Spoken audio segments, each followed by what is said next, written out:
Welcome to the Signals Room. I'm Jacque McLaughlin, and I want to say Happy 4th of July. Here in the United States, today we celebrate freedom. We'll wave our flags and watch the fireworks, spend time with family. But I'd like to pose a different question.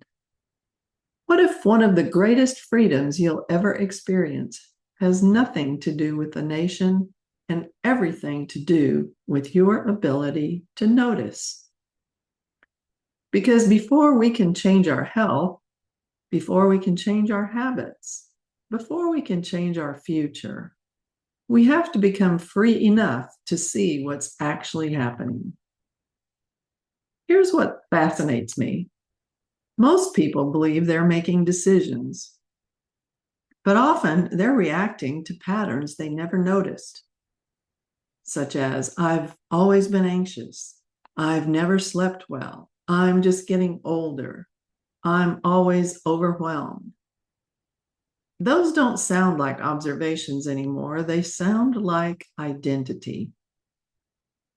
And yet, so often they're simply patterns repeated long enough to feel permanent.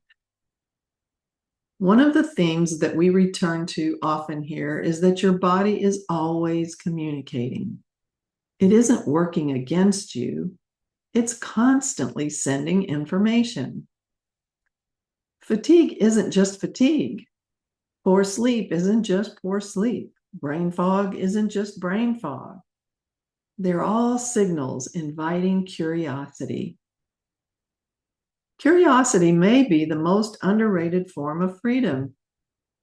The moment you stop asking, what's wrong with me, and start asking, what is my body trying to tell me, you've changed the conversation.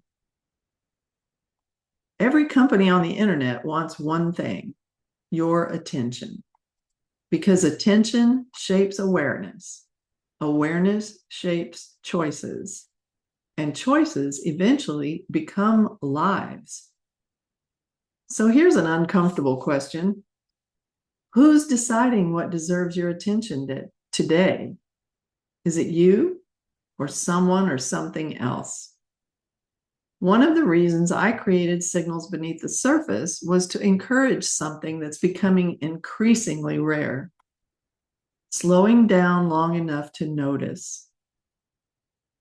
Notice the pattern. Notice the signal. Notice the question beneath the question. Sometimes the next step isn't another supplement. Sometimes it isn't another test. Sometimes it's simply recognizing a pattern you've overlooked for years. Real change usually doesn't happen all at once. It happens one observation at a time, one better question at a time, one small course correction at a time.